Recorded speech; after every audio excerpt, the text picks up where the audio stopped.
Okay, the pressure. If I didn't have pressure on the plane, I have pressure now. It's so nice. You know what? It's very generous of your leader to gift me the opportunity to stand in front of you. I don't take these moments for granted. I think each of you have critical parts that you're bringing to the world. And so whenever I get the chance to stand in front of you, the honor's mine. So yes, I do a lot of really neat things, and but really the neat thing is me doing this. So just know that me getting on a plane, getting up at 4 o'clock this morning to get here, it's a pleasure, because that means I get to meet you, and hopefully I'll offer you something that can help shift the trajectory of your life in the most positive of ways. And I think I'll start with just sharing a little bit about where I came from. We got videos, so you can watch the videos that have like little sizzle things that show all the accolades. And then, you know, Professor Sherrod said something very important. He said his relationships are your relationships. So my hope and my prayer today is that we build a relationship. And so that if I can be of value to in some way, your future, your dreams, your goals, your desires, and other relationships that I have as a result of what I get to do that's called my job, my hope is that you'll tap into the resource that I am too. So all that being said, I'm from Richmond, California, which is a heartbeat away from Oakland. I started in Oakland, landed in Richmond. Not the best place to grow up, just throwing that out there. We came from, my mom was a single mom, 6 kids, 5 girls, 1 boy. My brother was the last one. Rotten. He's spoiled, rotten.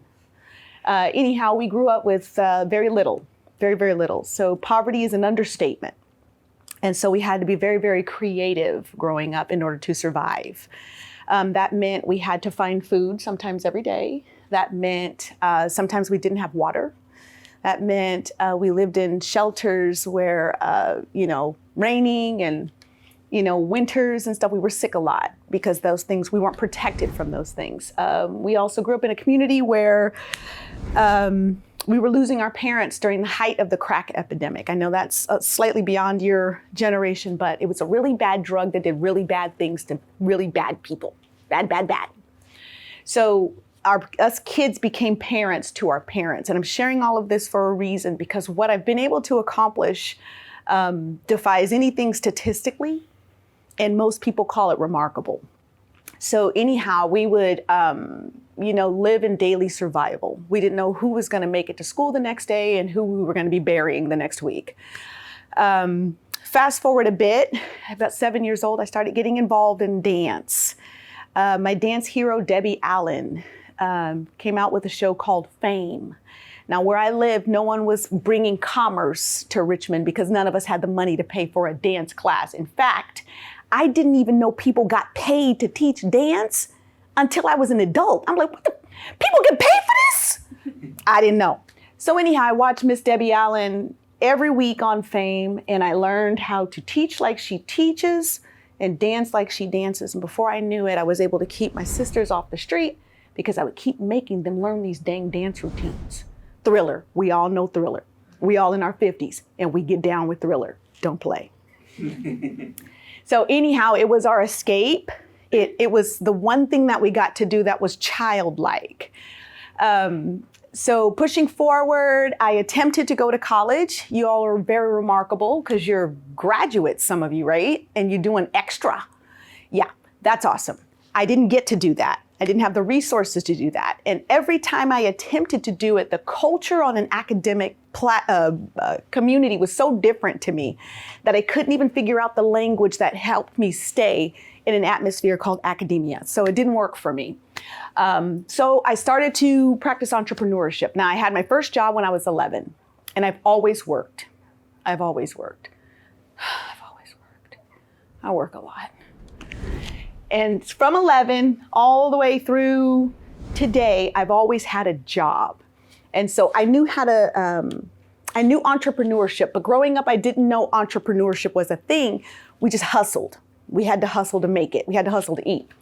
And so again, I'm giving you these little bits because I want to show you how, like, you guys are being trained to build things. But I think that sometimes if you don't know how people are built, you can't build the communities that help them thrive. So I want you to know how I'm built. So again, entrepreneurship, first dance, entrepreneurship, two very key things for someone like me. So fast forward, I meet a guy, we have some kids, we get married, it's amazing. It's amazing. So anyways, we moved to Sacramento, California. My girls are a couple of years old, the one's 4 or 5 years old, and I start looking around for programs that are like culturally rich, you know what I mean? I want to get my kids in dance, you know what I mean? But I want to do the hip hop stuff. That's what I grew up doing, you know, where's the hip hop classes at? And I couldn't find one. And so I started teaching hip hop, just hip hop dance anywhere anybody would let me.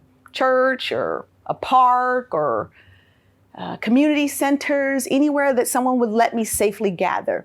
And before you know it, I had about 70 kids. These 70 kids inspired me to stop doing my day job and pursue dance as a full-time entrepreneurial experience. I took everything I had and I put it into this one venture. And when I say everything I had a little 401k, and I took out a second on my home, which I don't recommend. Don't do that, bad idea. And I started what we have today is Studio T, Arts and Entertainment. And in building Studio T, Arts and Entertainment, I have young talent that started with me in 2005 that are now touring and creative directors with the likes of Beyonce, Britney Spears, Ariana Grande, Chris Brown, Rihanna, Drake. The list is very, very long. These are kids that are heavy hitters in entertainment. But my challenge was I was losing them to the industry. And so I shut everything down and I went back to the drawing board because I had to figure out, this is what dance and entrepreneurship, it saved me. But because it saved me, I went back to save other people. Again, community building. But I built a brand of kid that went and they never came home to pull out the next 20 of them.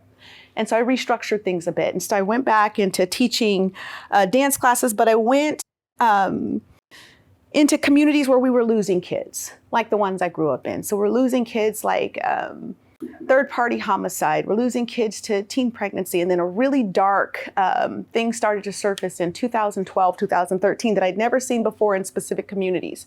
We had young people that were starting to commit suicide. And when I say young, we had a 13-year-old girl and a 14-year-old boy. So communally, this is not necessarily something that we practice. We didn't practice suicide, but we were losing them left and right. And so that told me that, you know, my young people were at a level of hopelessness that I'd never seen before. They believed that not being here was better than being here. So I knew I had a bigger problem to solve. So again, dance, entrepreneurship, communal problem solving.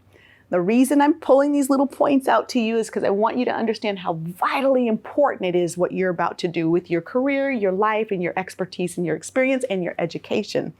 As you're building communities, remember, you can't build a strong community unless you know how I'll pop quiz you like this people are built. Thank you. I'm gonna pop quiz you like that this whole time. So get used to it. So if I pause, it's not because my computer crashed. It's because I wanna see if you're listening to me, because this is important. So anyhow, problem solve. So I learned very quickly that if we didn't do something that would give people hope, that we were going to keep losing the generations that are positioned to lead the world after me. So I knew if I didn't do something to help, whoever was going to lead the world after I was gone wouldn't have the ability to do that. You with me? Yes, no, yes, no? Okay, so I think right here's a good point for me to share the sizzle. And then I will tell you about my company. And then again, your leader said relationship building. I don't do well with one-way conversations. So I want this to become a conversation, if that's okay. Yes, no? Are you guys always this quiet? What the what? Holy cats. Okay, that's because you're... Oh, yes, go ahead, please. Can I ask you who made the video? Oh, okay, so that's really cool. I built my company with young people in mind. So I have, there's a young man, his name is Nakan. I'm gonna show you his video in just a second. he came to me. He was very troubled, very challenged, but he was the inspirator to help me build out my media department. He pulled in a friend of his. His name is Sean. Sean had the ability to use a camera, and then, but they didn't have a camera. He had the ability to use a camera, but nobody had a camera. And so they called their friend Max, who they knew mom had a camera because she shoots photography. And so between the three of those gentlemen, they came to me, and together we built what's our media department. And these are young people that we service. They're anywhere. We have interns anywhere from the age of 12 all the way to your ages. That video was created by this gentleman right here. So everywhere I go, everything we do, everywhere my staff goes, everything they do, we document everything. And I'll tell you a little bit about this gentleman. He just recently came back from the White House with me. We do work with the White House. Very exciting. And before that, he was in Martha's Vineyard doing some work with one of Disney's content creators, largest media house in the entire world. He was being vetted. He didn't know he was being vetted. I knew he was being vetted. He definitely passed the test, and he is on path to become a content creator for Disney. When I met him at the age of 19, he could not do all of this. As a result of him being involved in the program, he's doing this himself and helping hundreds of other young people do the same thing that he's grown in. Kind of cool, right? A little bit, maybe, sorta. So they bang stuff like this out all the time. All the time. They make me look really cool, don't they? Little cool. I'm like, yeah, that's me. So I wanted you to see that because my beginning and my now are very different. And so I realized very quickly, because I had the access to arts, or the arts that I knew, and because I had access to entrepreneurship, that it afforded me the ability to solve some problems. My company went from servicing maybe 7,000 youth in 2019. By the time we were a year into COVID, we went from one company to 7. We went from servicing 7,000 youth to 192,000 nationwide. I was one location in Sacramento. Now I'm in Sacramento, Fresno, San Diego, and we're going to Tulsa, Philly, and we're just all over the place virtually. I dabbled into edutech. I built a platform in 2017, not knowing what I was building. I was trying to solve a problem of the people. The school districts that we were working with, they were having very difficult budget times, so budget cuts. So they were canceling things like theater and arts and music and all that stuff because they couldn't afford it. And because they were removing those things and it was strictly academic, our kids weren't doing well. So I built a platform so that they can have access to hip hop classes. Now think about it, during COVID, everybody and their cousin Ray Ray was making dance videos. True or false? True. So what that did is it established us as experts with cultural equity. That's what they called us. So what happened was people from all over the country were coming to us because, number one, we had a platform that services people virtually. Everybody was figuring out how to create platforms to service people virtually during COVID. We were 3 years ahead of the curve. I didn't know. I'm just trying to help people. So one of the points I want you guys to take away with when you are solving a problem, typically you solve the problem now that services the problems in the future. So if you concentrate your efforts as you're building, you're all builders, right? Mm-hmm. Creators, right? On paper, no? Nobody's here an architect? You guys not doing that? Yes. Well, we're designers. You're designers. Oh, but designers build. Yes. I'm a designer. I build routines. I do, and I build programs too. Definitely a designer. I build good outfits sometimes. No, he's like, No. Okay, yay. So yes, no, but if you determine to solve the problem today, there's a firm possibility that you will be setting yourself up to be a problem solver for the problems that are coming down the line. So just remember that. Don't design for now, design because you're going to solve a problem. So how did you make it so that you could have all these things without kind of spreading yourself too thin? Like, you're only one person. Obviously, you have a good support group, but how did you build I created that support group. So I'll tell you this. I work with a lot of kids. I go into a lot of schools. And what started to happen is they would just keep following me. So, for example, I have a young lady. Her name is Hannah. She's 12 years old. She was 12 years old when I met her. Couldn't talk. I mean, literally, we'd be taking roll in the class. Hannah, literally, you're Hannah. Hannah, Hannah! She couldn't say anything. She's, okay, she's here. Today, that one young lady, she's 26, almost 27 years old. She'll be celebrating her 10th anniversary as an employee with the company. She's helped me build, 50, 60 school sites in 3 different cities and surrounding cities. By herself, she services in excess of 800 kids in the course of an academic school year. She's my program developer, my lead dance captain. She manages a team of 10. And it keeps growing. She's on a plane just like I'm on a plane, going all over the place serving people. And this is a 12-year-old girl who couldn't talk that became a 26-year-old girl who's changing the world. So where do I get my team? From my programs. He came in through a program. This one came in through a program. That one came in through a program. And again, my ultimate goal is, yes, I have young adults working with me, but when I tried to hire like grown-ups, they couldn't go as fast as I could go. If I say I'm going to jump off this cliff and build this thing and build it while I'm flying, these kids, you guys you'll take the risk with me. But a 40, 50-year-old smart person with a degree will not. So I couldn't find people who would fly with me. So I started building people who would fly with me, and they would come from my program. And so again, yes, I do a lot. I still do a whole lot, but I don't do a whole lot alone. And it's easier when you have people around you who see you that can work with you than to try to find people and don't do it by yourself. That's super important. And I'm glad you brought up that point. Don't do it by yourself. So can I show you one more video about our program? And then I'll show you one about one of my students who came in, through challenge, and now he's flying planes. And then after that, I just kind of want to talk. And I would like for you to ask questions if that's okay. Or share. Say something, offer something that could potentially change the trajectory of somebody's life. So I'm intentional about that. The other time where I met her when she was 5. Her mom abandoned her in the hood. She never came back. I didn't know how to express myself, but dance came in and I can express myself, whether I was mad, whether I was sad, whether I was upset about something. I can be free. It lets me breathe. So she was a tough one. That's another young lady. Her name is Kiajane Jones. Everybody called her Kiki. Her mom is a victim to trafficking. She's a product of being trafficked, her mom being trafficked. She left her when she was very young at a friend's house she was visiting, and she never came back to get her. So when I met her, it was shortly after that. She wouldn't talk to anybody. She was very, very traumatized. And I couldn't get her to talk, but I could get her to dance. And that became her language. And we worked together until she was about 16 years old. And then she fell prey to the same thing that her mom did. So now we don't know where she is, but we were able to invest in her for 11 years. And sometimes that's the nature of our beast, if you will.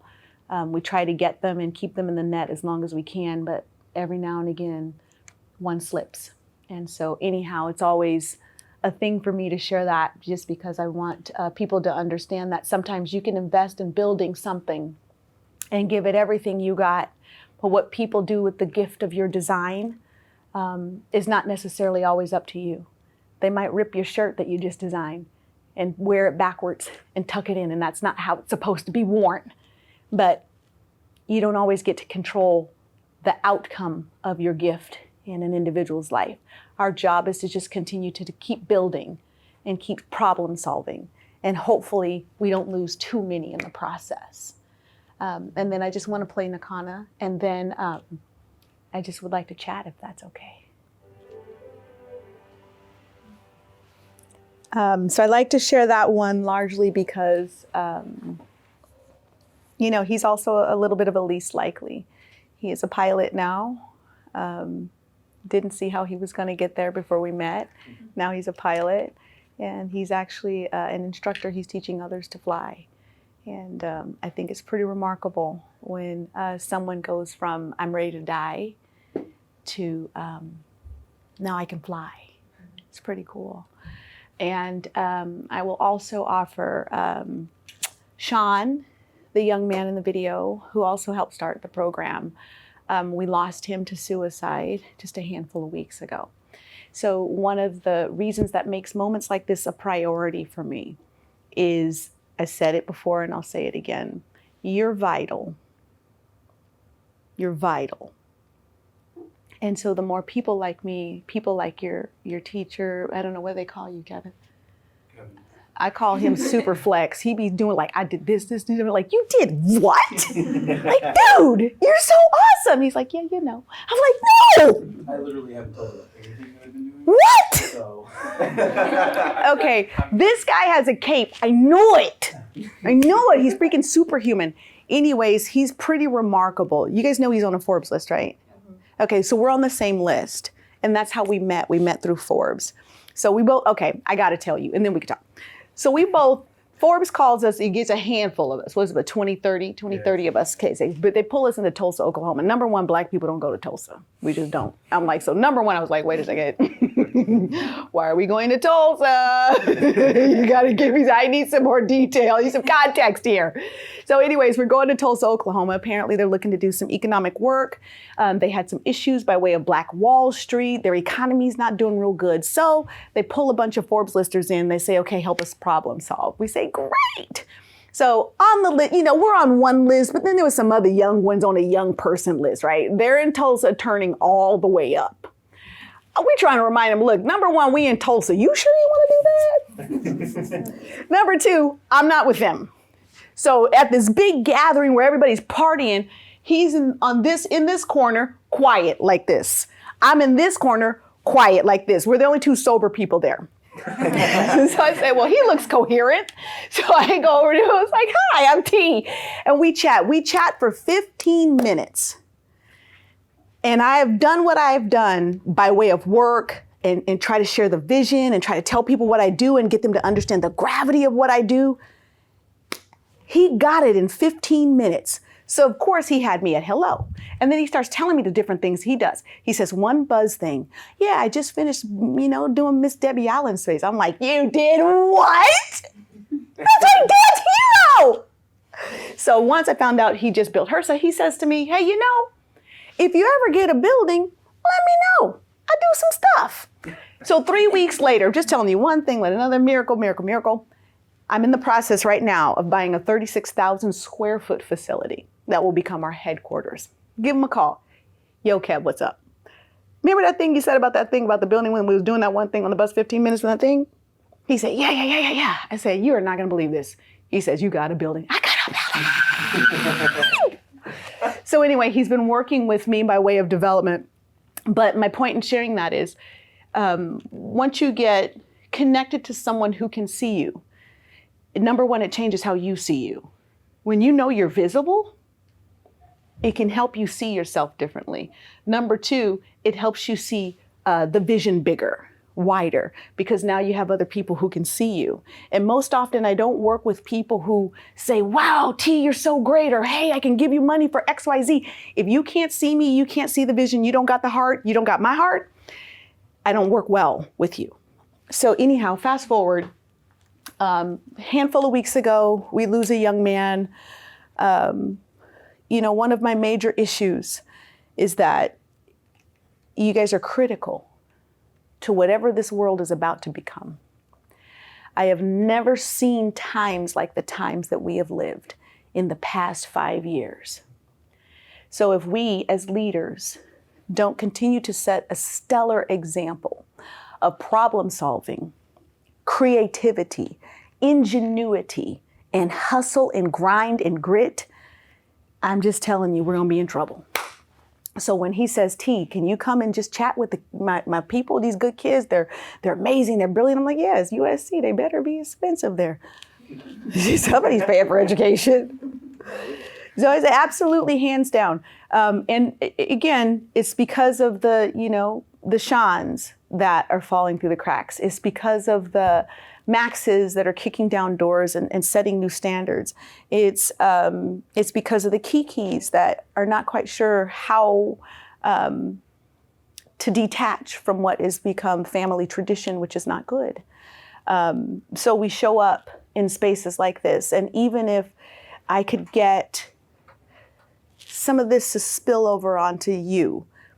The likelihood of this spilling over into other people through your design, through your ideas, and through your actions means the ripple effect continues. Does that make sense to you? I know that, look, this gets really, really heavy. I know, I don't know what I was supposed to talk about today. But this is what I think is appropriate for this group. So I am open. If you have questions, I hope you can see that I don't hide much. I'm pretty, yeah, go baby, go. I had a question. What do you think it is that Studio T does differently than other dance studios that makes you guys have such a deep, lasting impact? We care about people. People's lives? We care about people. This is not a class that you're paying for. If I can't contribute in some small way to you being a better human, and one of the first things I ask is, baby, what do you want? Most people are afraid to even dream. And when they dream about what they can do, not what's impossible. And if I can't get you to dream about what's impossible, what was impossible was a kid like him becoming a pilot. Technically, he wants to be an astronaut. But before he can be an astronaut, he has to first become a pilot. But before I can get him to become a pilot, I had to get him playing around with a drone. But I couldn't get him to dream at first. So what makes us different is I'm interested in you. And most often, these kids don't even have the money to pay me. It's not a job. I make money other ways. I'm smart. I'm really smart.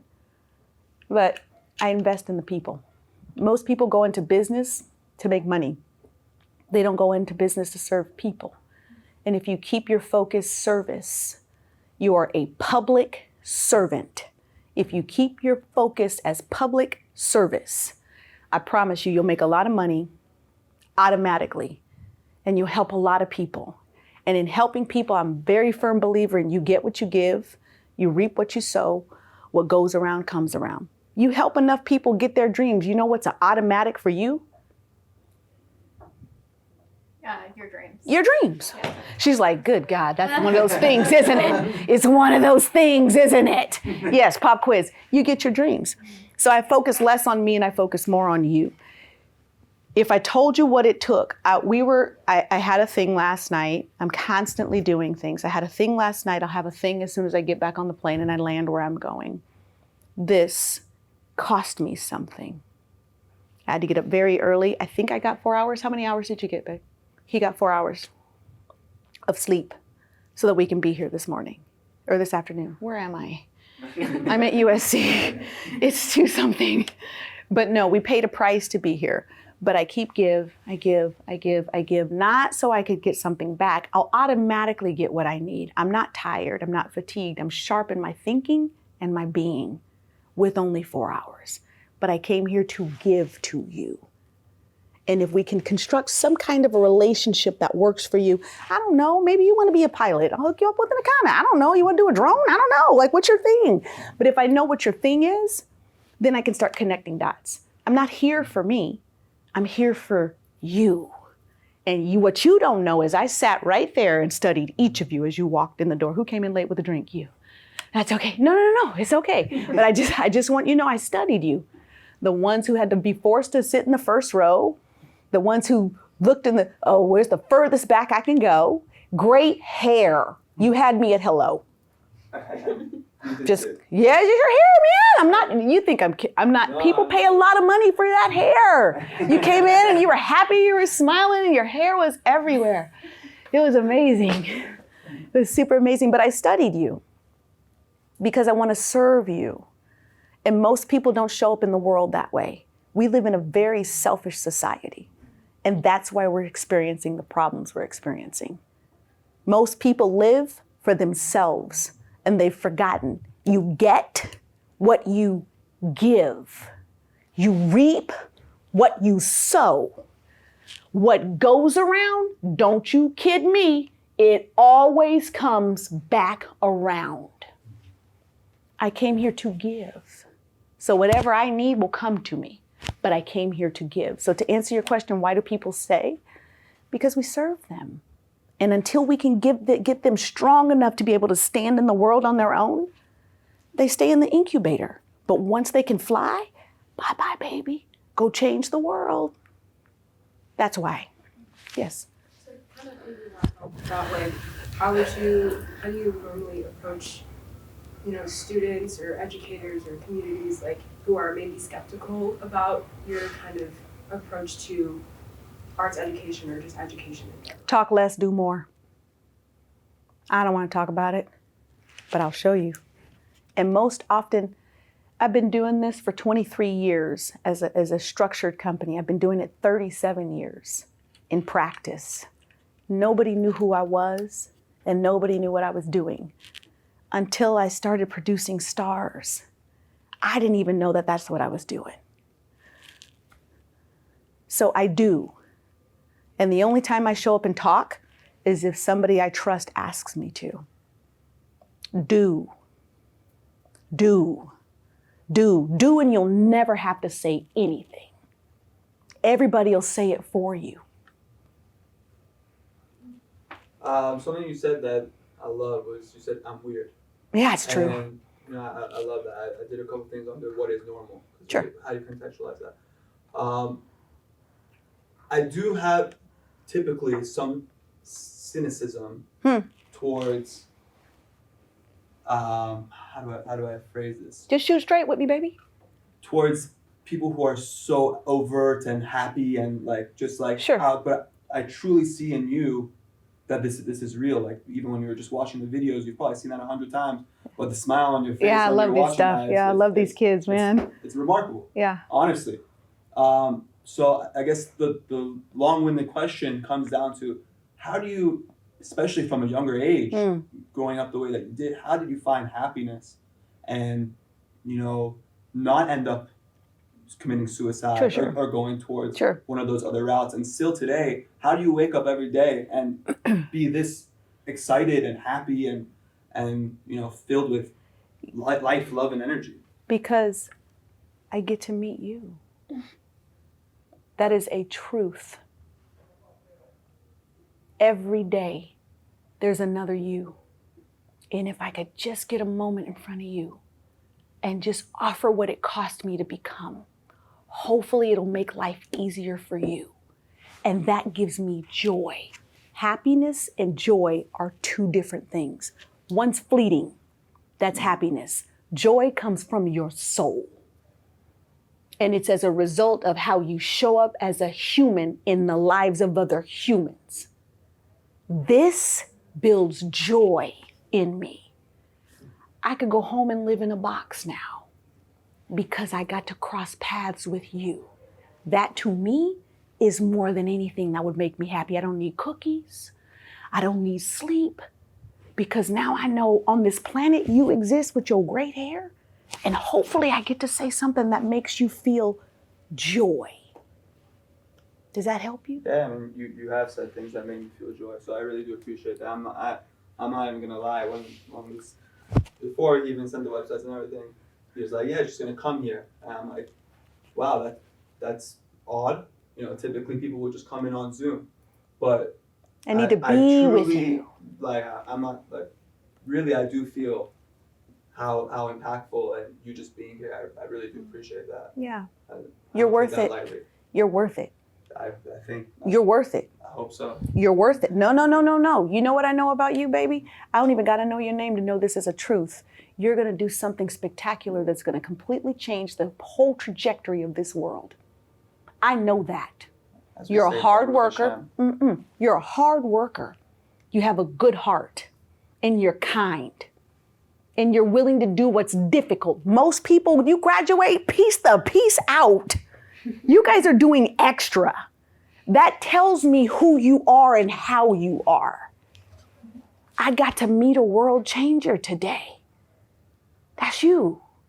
And then one day I'm gonna see you on TV or you in a magazine or you in a newspaper article or you on some fashion whatever thing or you somewhere building something or you skyrocketing somewhere or us crossing paths in the airport. I'm like, I know this guy. Hey, I totally knew him. I saw him at school. It's me, it's T. I can say we met. Everybody can't say that they met you. I can say we met. That all by itself is worth $1 million to me. Because I know she She came all the way from Detroit. She came from the cold. Now she got to deal with the crazy people in the heat. It says something about you. You are a head and shoulder above everybody else. Do not ever be afraid to stand out. You were designed to stand out. You're smart, you're handsome, and you tall on purpose. Don't you ever shrink. I'm watching you. I'm watching you. Brilliant. Am I right or wrong? You're right. And you don't got to play sports if you don't want to. I already did. Okay, but isn't that the automatic? Yeah. That's the automatic. Yeah. Clearly you look like that because you should be balling or something, right? Yeah. I'm telling you, no, you're brilliant, baby. You're a head and shoulder, literally above everybody else. You're supposed to be. That's what world changers do. I get to be here and do that. That's how you change somebody's life. You just make them feel seen. To answer your question. And when someone feels seen, don't it make you, okay, I could do another day. I could do another day. Okay, today was really hard, but I can do tomorrow. They saw me. Thank you, Miss T saw me. Whew. And now it's not just me. I got a bunch of T's. Now he sees you. And he sees you. He said, no, T, you need to come and talk to these kids. That, you know what that tells me? He sees you. And he sees your greatness. And he said, no, 2017, get in here. I don't care if you're sleepy. He didn't say that. I don't care about being tired. Get on the plane, let's go. No, he sees that you're great. He sees that you're great. I'm excited for you. I get to say we met. Not bananas. I met you. Yes, baby girl, you're next. Is there something that you haven't shared with us that, like something really important that you learned when you were sort of transitioning from like this strictly dance company to like providing these other opportunities for the students? Sure. It's like Lily and I, we're both working on different ways that we can expand education outside of the classroom for our project this semester. That's awesome. Like outside of produce, but also like in the arts and like readiness and such. So I'm like curious if there's anything else you've learned that's like very important. Yes, be willing to do whatever it takes. That's number one. Most people they say they are, but they're not. So I built my company while single parenting 3 children, two of which were really ill. Now I do have a college degree, just so you know. I went back to school while I was building my company at the age of 32 while I was parenting 3 kids by myself, while I was going through hell. It was really hard. But I said I wanted to build a company. So I can't say I want to build a company and then things get difficult and stop trying to build a company. I can't say I want to be a good mom. And because now my plate is really full and I'm really tired, that I stop being a good mom. You got to be willing to do whatever it takes. I can't say I want to be here with you today and, but because that thing was so late last night and I got to get on an early flight, I don't know, I'm just really tired. Can we do another day? No. I got to be willing to do whatever it takes because you know what I said? No, I want to be here. So you do whatever it takes to be here. So whatever your goal is, be willing to do whatever it takes. Now, don't do stuff that tests your moral compass. I never compromise. Whatever you compromise to keep, you will lose. I never compromise. Integrity and character, I never ever mess with that. Make sure that's always strong and intact. Did you Google me? You'll never find anything negative. Character, integrity. And that's a hard thing to maintain today. It is. People compromise left and right, shape shift and change who they are in an instant if that gets them more likes and ads. That's not me. So what I suggest is know what you want, do whatever it takes to get it. Even if you create some situations for yourself that may have to make you work harder, just know what you want, and do whatever it takes to get it. There are dreams and goals that I have had, one of which is 37 years old that I just accomplished a month and a half ago. I met Miss Debbie Allen. I got to talk with her, I got to hug her, and I wanted to do one thing since I was 11 years old. I wanted to tell her thank you. And I wanted her to know that I built all of this because I met you on TV. Now, in a sense, she had no idea that someone like me even existed. But for decades, I just wanted to do one thing. Tell her thank you. That was a 37-year-old dream. I didn't make that dream happen.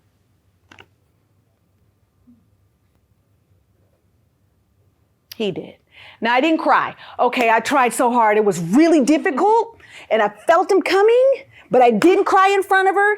Definitely lost it in the car, for sure, for sure. But I told her everything that I wanted to say, and it was an amazing moment. So my point in sharing that is, even if it delays, a delay is never a no. So don't ever let time come in a way that it stops you from chasing and achieving the goal. And most people do that. They quit because of time. Oh, is that time? He wants me to quit because it's time. I gotta come back. One more, I'll take one more. I saw your hand, baby. Is that okay?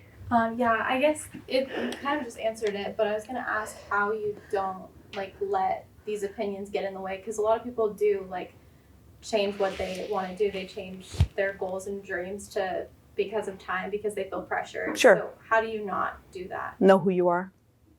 Know who you are, know what you want. And if you got to write it down every single day, 100 times a day, so you don't forget and so you don't deviate from it, because I had to do that. There's nobody in my family for 6 generations that's doing anything remotely close to what I'm accomplishing in my very short life of 50 years. I had to first know who I am before I could do what I'm doing. I mean, the White House, how many people you know walk the same halls as the people who have run this country since its birth? Taking pictures and everything, sitting on their stuff. We wasn't supposed to though. You gotta cancel that out. Don't sit on their chairs and stuff. You get in trouble because the fabric and stuff like that. You're not supposed to touch the stuff. And I'm like, God.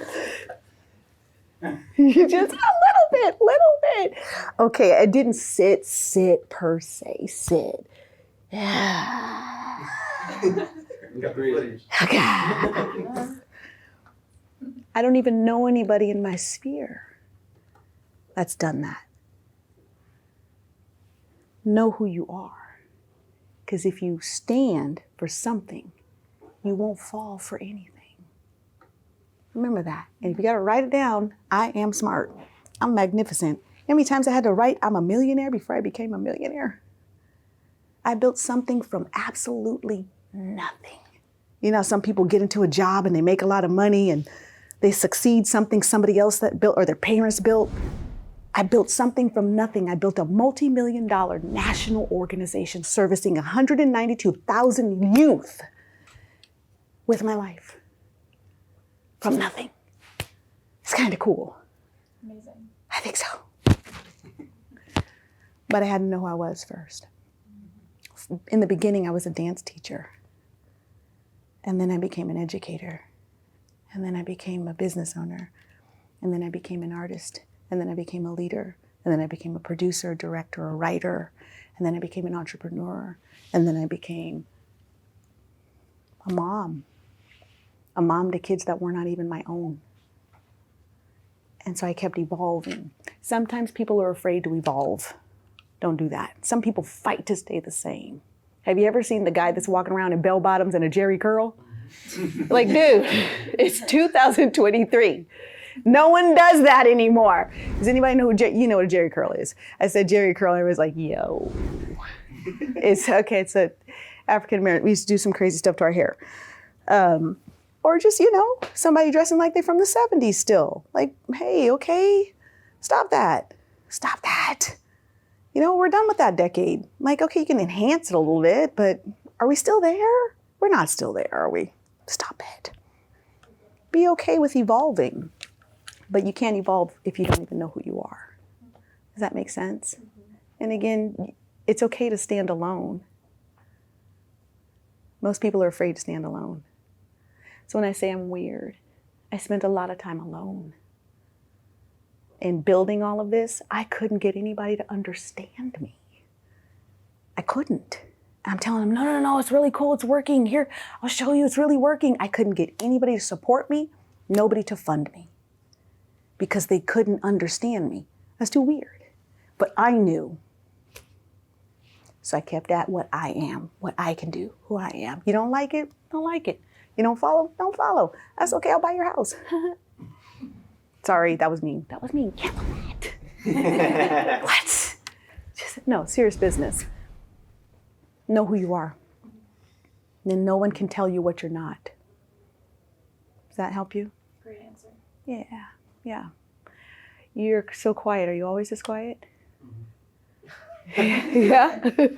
I'll tell you this. I spent a lot of time. I was very, very shy. This kind of stuff would have made me sick to my stomach, standing up here and talking in front of people. And I would do this. I'm going to tell you all a big secret. Watch the quiet ones.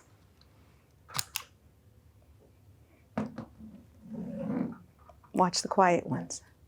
They learn through observation. I learned through observation. I mentioned before, I don't talk. I do. But I do what I see.